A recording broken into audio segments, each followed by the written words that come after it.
अपने कमरे में बैठकर आरती सिलाई कर रही थी। इसके कमरे में दीवारों पर हैंगर में कस्टमर के रेडी सूट, साड़ी, फ्रॉक लटके हुए थे। वहीं सिलाई करते हुए वो उसके पास बैठे पवन से कहती है, सुनिए जी, लड़के वालों का फोन आया है, उन्होंने शादी की डेट निकाल ली है। 2 महीने बाद ही नंद जी की शादी की डेट निकली है। हमें अभी से ही पैसे जोड़ना शुरू कर देना चाहिए। तुम सही कह रही हो, दिवाकर और शीतल से हम कोई उम्मीद नहीं रख सकते। तभी पैसे गहने लेकर आशा उनके कमरे में आती है। बेटा, मैं काजल की शादी की जिम्मेदारी तुम दोनों के कंधों पर नहीं डालना चाहती। तेरी देवरानी तो शादी करके ही अलग हो गई। आखिर बड़ी फैशन डिजाइनर जो है हमारे छोटे से घर में कैसे रहती, पर अलग होने के बाद कभी यहाँ झांकने भी नहीं आती। सब कुछ तुम दोनों कैसे संभाल रहे हो मैं बहुत अच्छे से जानती हूँ। इसीलिए ये कुछ पैसे और गहने रख लो, शादी में काम आएंगे। माँ, इन सब की जरूरत नहीं है। ये पैसे तुम्हारी पेंशन के हैं और ये गहने भी तुम्हारे हैं। अभी तुम्हारा बेटा जिंदा है, मैं और आरती मिलकर काजल की शादी अच्छे से करवाएंगे। गरीब होने पर भी पवन अपनी माँ के पैसे नहीं लेता और अगली सुबह काजल मिठाई का डिब्बा लेकर अपने पड़ोस में अमीर भाभी, जो कि एक मशहूर डिजाइनर थी, उसके घर जाती है और सीधा उसके डिजाइनर रूम में जाती है, जहां वो देखती है कि टेबल पर उसकी भाभी का बनाया नया डिजाइन है और खुद शीतल डमी पर कपड़े लगा रही होती है। भाभी, आप पूरे दिन बिजी रहती है ना। आपको पता है मेरा रिश्ता लग चुका है। 2 महीने बाद मेरी शादी है। देखो, मैं आपका मुंह मीठा करवाने के लिए आई हूँ। अरे ये तो बहुत अच्छी बात है, पर किसी ने मुझे बताया नहीं। लगता है शादी करके मैं अलग क्या हुई, घर वालों ने मुझे भी खुद से अलग कर लिया। अब तुम ही बताओ काजल, क्या मैंने अलग होकर गलत किया? देखो तुम, कितना बड़ा रूम है, मेरी कितनी सारी डमी लगी है। क्या मैं इस छोटे से घर में अपना डिजाइनर काम कर पाती? भाभी, आपने बिल्कुल सही फैसला लिया अलग होने का। अगर आप उस घर में रहती तो आपको सच में बहुत दिक्कत होती। घर वाले आपसे नाराज रहे या खुश, मैं तो हमेशा आपकी साइड हूँ और मैं चाहती हूँ कि मेरी शादी में आप ही मेरे लिए डिजाइनर ड्रेस बनाए। हल्दी, मेहंदी, शादी, सबके लिए। मैं इतनी मेहनत करती हूँ डिजाइनर कपड़े बनाने में, तब जाकर पैसे कमाती हूँ। और इस गरीब को देखो, डिजाइनर भाभी क्या मिल गई, मुफ्त में डिजाइनर कपड़े पहनने के सपने देख रही है। अरे ये भी कोई कहने वाली बात है? मैं तुम्हारी बड़ी भाभी की तरह दर्जी नहीं, तुम फिक्र मत करो। तुम्हारी हल्दी, मेहंदी, शादी सभी की ड्रेस मैं खुद बनाऊंगी। शीतल की बात सुनकर काजल काफी खुश होती है और वो घर जाती है। इसी तरह कुछ दिन बीत जाते हैं और आरती कुछ पैसे जोड़कर अपनी सास और काजल के साथ मार्केट जाती है। भाभी, आप मेरे लिए इस थान में से कपड़े मत लो। मेरे लिए छोटी भाभी डिजाइनर कपड़े बना रही हैं। मैं उन्हीं के बने कपड़े पहनूंगी अपने सारे फंक्शन में। तभी शीतल उन्हें देखकर उनके पास आती है। वैसे मैं यहाँ किसी काम से आई थी, पर आप लोगों को थान से कपड़े लेते हुए देखा तो सोचा थोड़ी सी बात कर लूं। मेरी नंद की शादी है, क्या आप शादी की शॉपिंग भी नहीं करवा सकते काजल को, जो यहाँ से इतने सस्ते कपड़े ले रही है? और दीदी, आप छोटी मोटी दर्जी हैं ना, कि मेरी तरह डिजाइनर जो यहाँ से कपड़े लेकर सिलने की सोच रही है? छोटी बहू, भले ही बड़ी बहू तेरी तरह फैशन डिजाइनर नहीं है, पर वो पूरे मोहल्ले के कपड़े सिलती है और मुझे अपनी बहू पर पूरा विश्वास है। वो जो भी कपड़े सिलेगी वो अच्छे ही होंगे। इस बुढ़िया को देखो, कितनी अकड़ है, बहुत घमंड है इसे अपनी बड़ी बहू पर। अब मैं अपनी नंद के लिए उसकी शादी की ड्रेस बनाऊंगी और जब काजल मेरी बनाई हुई ड्रेस पहनकर शादी करेगी और मेहमान मेरी ड्रेस की तारीफ करेंगे, तब इस बुढ़िया की बोलती बंद होगी। इसे तो अब मैं काजल की शादी में बताऊंगी। आशा की बात सुनकर शीतल मुंह बनाकर वहां से चली जाती है। तो वहीं आरती सिलाई का सामान लेकर घर आती है और कुछ दिन लगाकर अपने कमरे में सभी घर वालों के लिए हल्दी पर पीले रंग की ड्रेस बनाती है और सबको अपने कमरे में बैठा कर दिखाती है। काजल, ये देखो, मैंने तुम्हारी हल्दी की ड्रेस तैयार कर दी, एक बार इसे पहन कर देखो। भाभी, आप बेकार इतनी मेहनत कर रही हो। मैंने आपसे कहा ना, मैं छोटी भाभी के बने हुए डिजाइनर कपड़े पहनूंगी। बहू, अगर उसे नहीं पहनना है तो तू छोड़ दे। तू बस उसकी शादी की ड्रेस बना कर रख। क्या पता शादी वाले दिन इसे थोड़ी अकल आ जाए और छोटी भाभी का असली रूप भी दिख जाए। आशा के कहने पर आरती हल्दी के बाद मेहंदी और शादी का लहंगा बनाने की तैयारी करती है और सुबह से शाम तक बस कपड़े बनाती है। आरती, रात के 9 बज चुके हैं और तुम अभी तक सिलाई कर रही हो। आज खाना मिलेगा या नहीं? क्या 9 बज गए? मैं काजल की शादी का लहंगा तैयार कर रही थी, इसीलिए समय का पता ही नहीं चला। मैं अभी आपका खाना कमरे में लेकर आती हूँ। आरती सिलाई छोड़कर जल्दी से पवन के लिए खाना लाती है। तो वहीं अपने क्लाइंट का डिजाइनर ड्रेस बनाकर शीतल हल्दी और मेहंदी के लिए काजल की ड्रेस तैयार करने लगती है। वहीं शीतल अपने डिजाइनर कमरे में डमी पर ड्रेस पर काम कर रही थी। अगर उस बुढ़िया ने उस दिन मेरी उस गरीब जेठानी की तारीफ ना की होती तो मैं भी अपनी उस गरीब नंद के लिए इतनी मेहनत ना करती। पर अब मैं बुढ़िया को दिखाऊंगी कि डिजाइनर और दर्जी में जमीन आसमान का फर्क होता है। आरती अपनी नंद की शादी ड्रेस के लिए दिन रात एक कर देती है, तो वहीं शीतल काजल के कपड़ों पर ज्यादा मेहनत नहीं करती और सारी ड्रेस बनाकर तैयार कर देती है। देखते ही देखते हल्दी का दिन आ जाता है और उस दिन दोनों ही बहू काजल को उसके कमरे में ले जाकर अपनी अपनी ड्रेस देती हैं। छोटी भाभी, आप इतनी बिजी रहती हैं, फिर भी आपने समय रहते मेरी हल्दी की ड्रेस तैयार कर दी और आपकी ये ड्रेस बहुत अच्छी लग रही, मैं यही पहनूंगी। काजल शीतल की ड्रेस पहनकर बाहर आती है। सभी लोग काजल की ड्रेस की काफी तारीफ करते हैं। तेरा ये टॉप और लॉन्ग स्कर्ट बहुत अच्छा लग रहा है, पैटर्न कितना प्यारा है। अच्छा तो लगेगा ही, आखिर मेरी डिजाइनर भाभी ने जो मेरे लिए ड्रेस डिजाइन करी है। अब बस अपनी डिजाइनर भाभी की तारीफ करोगी या अपनी जगह पर भी बैठोगी? हल्दी की रस्म शुरू करनी है। आशा के कहने पर काजल हल्दी की रस्म के लिए बैठ जाती है और सब एक एक करके उसको हल्दी लगाती है। जहां डिजाइनर भाभी हल्दी में उसकी सहेलियों के साथ नाच रही थी, वहीं दर्जी भाभी सबको चाय नाश्ता करवा रही थी। वहीं काजल अपनी डिजाइनर भाभी की ड्रेस पहनकर बहुत खुश थी। इस तरह देखते ही देखते हल्दी का दिन बीत जाता है और अगले दिन भी काजल आरती की ड्रेस को बेड पर रखकर शीतल की ड्रेस पहनती है, जो कि उसे काफी टाइट होती है। यार, तेरी भाभी ने हल्दी की ड्रेस तो इतनी अच्छी बनाई है और मेहंदी की ड्रेस इतनी टाइट, तुझे देखकर मुझे सांस लेने में दिक्कत हो रही है। बड़ी भाभी ने भी तो तेरी मेहंदी की ड्रेस तैयार कर रखी है, तो इसे खोलकर वो क्यों नहीं पहन लेती? सारी गलती मेरी है, मैंने अपनी भाभी को नाप नहीं दिया था, शायद इसीलिए ये ड्रेस इतनी टाइट हो गई है। पर अगर मैंने बड़ी भाभी की ड्रेस पहनी तो छोटी भाभी को बुरा लग सकता है। अगर तुझे अपनी मेहंदी की ड्रेस खराब करनी है तो तू यही पहनी रहे। दोस्त के काफी समझाने पर काजल आरती की बनाई ड्रेस पहनती है। जब वो अपनी भाभी की ड्रेस पहनकर बाहर निकलती है तो सारी औरतें काजल की ड्रेस की तारीफ करती हैं। बुरा मत मानना काजल, पर भले ही तेरी बड़ी भाभी गरीब दर्जी है, पर तेरी अमीर डिजाइनर भाभी से उसने इतनी अच्छी ड्रेस बनाई है। ये ग्रीन कलर का शरारा तुझ पर बहुत खिल रहा है। हाँ, ये भी अच्छी है, पर शीतल भाभी ने ज्यादा अच्छी ड्रेस बनाई थी, बस वो थोड़ी सी टाइट थी। शीतल भाभी, मैंने तो आप ही की ड्रेस डाली थी पर वो बहुत ज्यादा टाइट थी। कोई बात नहीं काजल, अगर तुमने जेठानी जी की ड्रेस पहन ली तो शादी पर तो तुम मेरी ड्रेस पहनोगी, है ना? शीतल की बात सुनकर काजल को अच्छा लगता है और वो बैठकर मेहंदी लगवाती है और उसकी दर्जी भाभी उसको खाना खिला रही होती है। काजल, ये लो और खाओ, वैसे मेहंदी अच्छी लग रही है तुम्हारी।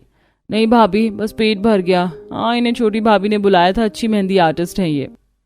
कुछ ही देर में मेहंदी की रस्म पूरी होती है और अगले दिन शादी होती है।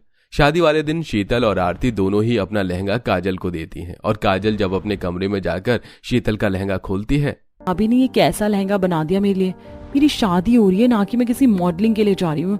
इस ब्लाउज में तो एक ही बाजू है और ये लहंगा कितना छोटा है। मैंने छोटी भाभी को बताया था कि मुझे कैसा लहंगा चाहिए, अब मैं क्या करूँ? दीदी, ये देखो, बड़ी भाभी ने तुम्हारे लिए कितनी अच्छी ड्रेस तैयार करी है। शादी का लहंगा बिल्कुल वैसा जैसा तुम चाहती थी। इसके सामने तो तुम्हारी डिजाइनर भाभी का लहंगा कुछ नहीं है। अच्छा हुआ जो आरती भाभी ने मेरी शादी की ड्रेस बना कर रखी थी, अगर मैं छोटी भाभी के भरोसे रहती तो पता नहीं आज क्या हो जाता। अब काजल बिना सोचे समझे आरती का लहंगा पहनकर बाहर आती है। ये देख शीतल को बहुत गुस्सा आता है और वो काजल का हाथ पकड़कर उसे अकेले में सुनाने लगती है। जब तुम्हें अपनी गरीब दर्जी भाभी की ही ड्रेस पहनी थी तो मेरी नींदें क्यों खराब की? जानती भी हो कितनी मुश्किल से मैंने तुम्हारे लिए 3 ड्रेस बनाकर तैयार की थी। भाभी, आपसे तो अच्छी मेरी दर्जी भाभी है, मैं आपकी नंद हूँ, फिर भी आपने सिर्फ 2 दिन निकालकर मेरी ड्रेस बनाई, जबकि 2 दिन में तो दर्जी भाभी शादी की ड्रेस नहीं बना पाती, इसीलिए आपने मेरी शादी की सारी ड्रेस खराब कर दी। आपने जो लहंगा बनाया है पता है वो कितना छोटा है और ब्लाउज कितना गंदा है उसका। मैं किसी मॉडलिंग के लिए नहीं जा रही, आज मेरी शादी है। आपको थोड़ा तो सोचना चाहिए था। अच्छा हुआ जो आरती भाभी ने मेरी शादी की ड्रेस बना रखी थी और उनकी ड्रेस आपकी ड्रेस से ज्यादा अच्छी लग रही है। भले ही वो दर्जी हैं, पर आपसे अच्छे कपड़े बनाना जानती हैं। उस दिन काजल न सिर्फ अपनी डिजाइनर भाभी का असली रूप देखती है, बल्कि उसे यह भी पता चल जाता है कि उसकी डिजाइनर भाभी को उससे कोई मतलब नहीं था। कुछ ही देर में काजल की शादी हो जाती है और उसकी विदाई होती है। थैंक यू भाभी, मेरे बारे में इतना सोचने के लिए। आप भले ही दर्जी हो पर मेरे लिए किसी डिजाइनर से कम नहीं, और मुझे माफ करना, मैंने आपकी ड्रेस को नकारा। कोई बात नहीं काजल, जो होता है अच्छे के लिए होता है, और मुझे खुशी है कि शादी पर तुमने मेरा बनाया लहंगा पहना। इस तरह काजल अपने ससुराल चली जाती है और काजल की शादी की ड्रेस सभी मोहल्ले वालों को इतनी ज्यादा पसंद आती है कि अब मोहल्ले वाले शादी का लहंगा भी आरती से ही सिलवाते हैं। तो वहीं शीतल अब अपने ससुराल वाले और गरीब जेठानी से और दूरियां बना लेती है। गर्मी में छोटी सी रसोई में गरीब बहू का पूरा ससुराल। यशोदा का भरा पूरा परिवार उसकी छोटी बहू पूनम के आने से पूरा हो गया था। यशोदा ने अपने बेटे मुरारी की कुछ समय पहले ही शादी की थी। सोचा था ससुराल जाकर सबको खुश रखूंगी, लेकिन यहाँ तो मेरा ही दम घुट रहा है। एक तो छोटी सी रसोई, ऊपर से गर्मी, और ये छोटा सा घर जिसमें रहना और खाना सब कुछ है। दाल में जल्दी से तड़का लगाकर उसे ढक दे, वरना पूरे घर में सब खांसते चीखते परेशान हो जाएंगे। पूनम भी जल्दी से दाल में सुर्ख मिर्च और जीरा का तड़का लगाकर उसे ढक देती है, लेकिन फिर भी पूनम की दादी सास, बच्चे और नंद खांसने और छींकने लगते हैं।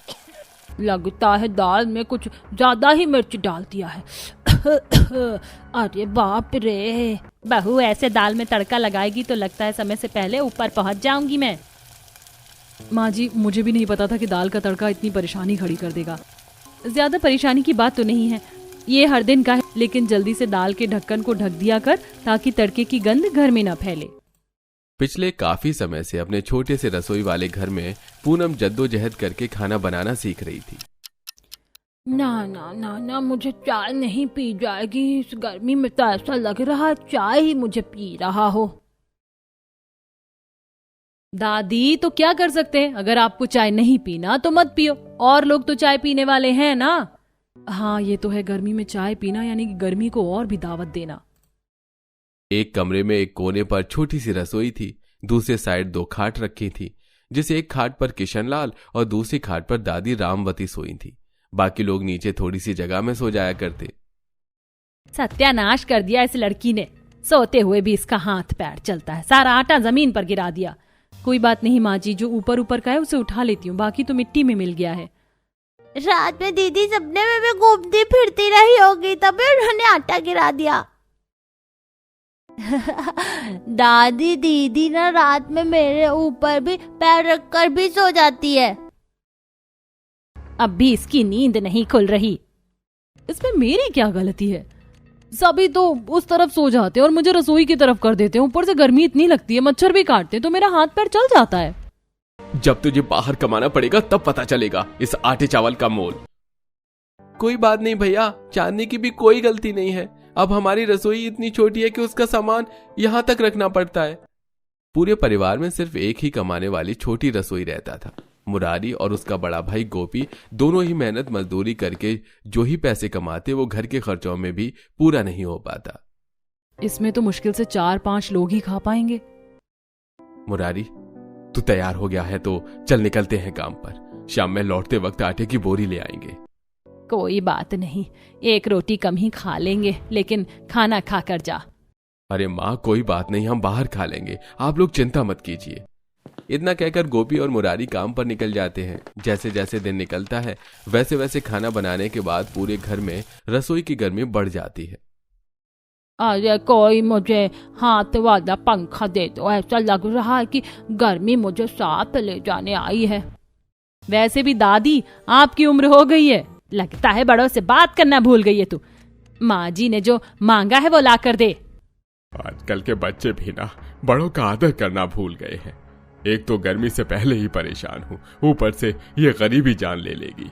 मेरी उम्र हो गई है, वरना बच्चों का सहारा तो बनता।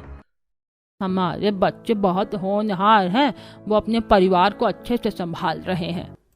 हर दिन छोटे से रसोई वाला ये गरीब परिवार गर्मी और अपनी छोटी सी रसोई के साथ संघर्ष कर रहा था। कौन है? कौन है? अरे यशोदा, पूनम, बहू, राधिका बहू, उठे जरा, लगता है भूकंप आ गया है। अरे भागो भागो, भूकंप आया है। अरे नहीं नहीं, भूकंप नहीं आया है, आपके पोते ने बर्तन में लात मार दी है। सोए में इसने लात मारकर सारे बर्तन गिरा दिए हैं। किसी दिन तो ऐसी हरकतें मेरी जान ले लेंगी। राजू बेचारा खुद डरा हुआ था कि उसने जाने अनजाने में ये क्या कर दिया, और उसे देखकर कोई उसे कुछ कहता भी नहीं। आखिर मजबूरी जो थी। अब अगली सुबह राधिका और पूनम खाना बना रहे होते हैं, तभी उनके पड़ोसन का आना होता है। अरे बाप रे, तेरा कमरा है आग की भट्टी, कैसे तप रहा है। अरे रे, ये सब इस रसोई के कारण हो रहा है, वरना इतनी भी गर्मी नहीं है। क्या कर सकते हैं, एक छोटी सी रसोई है और उसी में रहना खाना, तो गर्मी तो होगी ही। वैसे मेरे घर में जाकर देख, पूरा घर बर्फ की तरह ठंडा है। वो तो भला हो मेरे छोटे बेटे का, जो शहर जाकर कमाने लगा और पक्के का घर बनवा लिया। पूरे 5 कमरे हैं घर में और उनमें से 2 कमरा तो खाली है। तेरा 5 कमरा खाली रहेगा तो भी वो मेरे किसी काम का नहीं। काम तो मेरे यही छोटी रसोई आएगी, जिसमें रहना खाना सोना सब करते हैं हम लोग। हाँ, मैं तो बस बता रही थी, लगता है तो बुरा मान गई। अरे नहीं कांता, बुरा मानने जैसी क्या बात है। पड़ोसन के जाने के बाद यशोदा अपने घर में जाती है तो उसे भी एहसास होता है कि वाकई उसके छोटे से रसोई वाला घर कितना गर्म है, वो भी इस गर्मी में। इस घर से आग बरस रहा था। दादी, मैंने जानबूझकर बिल्कुल नहीं किया। वो तो जगह नहीं मिली तो मेरा पैर आपके खाने में चला गया। कितनी बार समझाया है कि जब सब खा कर उठे तभी सबके साथ हाथ धोने के लिए उठना है। घर में इतनी जगह नहीं है कि तू खाना खाते वक्त घूमता रहे। बच्चा है, क्यों डांट रही है? कोई बात नहीं, तू रोना बंद कर और मेरा बेटा जब खाना खाकर सब उठे तभी उठा कर। अब यशोदा को वो खाना फेंकना पड़ता है। ये देखकर किशन लाल बबूला हो जाता है। मेरा परिवार कितनी दिक्कत है झेल रहा है। एक छोटी सी रसोई और उसी में सब कुछ। जहाँ एक साथ सभी बैठ जाए तो आने जाने की जगह भी नहीं बचती। माँ जी, मैं आपको दूसरा खाना निकाल कर दे देती हूँ। अरे नहीं, मैंने आधा खाना खा लिया था और अब मुझे भूख नहीं है। इतना बड़ा परिवार है और सबका खाना हिसाब से बनता है। इस घर में आने के बाद सब कुछ कितना संजोग कर करना पड़ रहा है। गरीबी, छोटी सी रसोई और ऊपर से गर्मी का कहर, ये सब गरीब परिवार सह रहा था, क्योंकि उन्हें पता था कि रहना तो उन्हें जैसे भी है इसी घर में है और कोई चारा नहीं। अरे बाप रे, ये मुझसे क्या हो गया? मैंने तो चावल दाल गिराकर सत्यानाश कर दिया। कोई बात नहीं माँ जी, आपने ये जानबूझकर नहीं किया। आए दिन कुछ ना कुछ गिरता रहता है और मुझे भी इसे यहाँ नहीं रखना चाहिए था। तो कहाँ रखती बहू, हमारी रसोई ही तो इतनी छोटी है और घर भी। तेरी भी क्या गलती है? पूनम और राधिका मिलकर उस चावल और दाल को उठाकर साफ कर उसे ही बनाते हैं। तभी देखते हैं कि बाहर कोई आया है और उनकी सास उसे गले मिल रही है। दीदी, आप कितने दिनों बाद आई हैं? इतने दिनों में हमारी याद नहीं आई? ये तो कोई अच्छे घर से लग रही है। कौन है? अरे मेरी बेटी आई है, लगता है उसी की आवाज है। दुलारी जब कमरे में आती है तो वो चूल्हे पर खाना चढ़ा हुआ देखती है और घर में आते ही उसे काफी गर्मी महसूस होती है। 2 खाटों के बीच में थोड़ी सी जगह और पूरा घर सामान से भरा हुआ। इतने दिनों बाद आ गई अपने भाई भाभी माँ की याद। बड़े दिनों बाद आई हूँ। मुझे भी एहसास हो रहा है कि मुझे पहले ही आ जाना चाहिए था। हमें तो लगा हमने कोई कमी कर दी, तभी तो हमसे मिलने नहीं आ रही है। घर की हालत और गरीबी देखकर दुलारी को अपने पुराने दिन याद आ जाते हैं, जब उसकी शादी उसका भाई किशन लाल अच्छे से घर में करने के लिए अपनी पत्नी के कंगन तक बेच देता है। माँ ने अपने जेवर तक मेरे अच्छे घर में रिश्ता लग जाने के बाद बेच दिए थे। भाई भाभी सबने बहुत मुश्किल से पैसे इकट्ठे किए और मैं कितने सालों में उनसे मिलने तक नहीं आई। बच्चों की शादी में भी नहीं आई। ये लीजिए बुआ जी, आपके लिए चाय। आपको आदत नहीं होगी ना इतने छोटे घर और बिना पंखे के रहने की। दुलारी को जब अपना पुराना दिन याद आता है तो दुलारी जाते वक्त अपने भाई के हाथ में कुछ पैसे दे जाती है। छोटी बहन हूँ, एहसान नहीं प्यार समझकर इसे रखना, और अगली बार जब मैं आऊं तो ये छोटी सी रसोई इस छोटे से घर में ना हो, सब अलग अलग हो। दुलारी के उस पैसों से यशोदा और किशन लाल उस घर को बढ़ाते हैं और कुछ दिन बाद वो छोटी सी रसोई और घर वाला कमरा अब अकेला नहीं बल्कि 2 कमरे और 1 रसोई वाला घर बन चुका था, जिसमें सभी खुशी खुशी रहने लगते हैं। और आप बहू को ना ही खाना बनाने में परेशानी होती और ना ही पूरे परिवार को सोने में कोई प्रॉब्लम होती। अब सभी खुशी खुशी अपने घर में रहते हैं।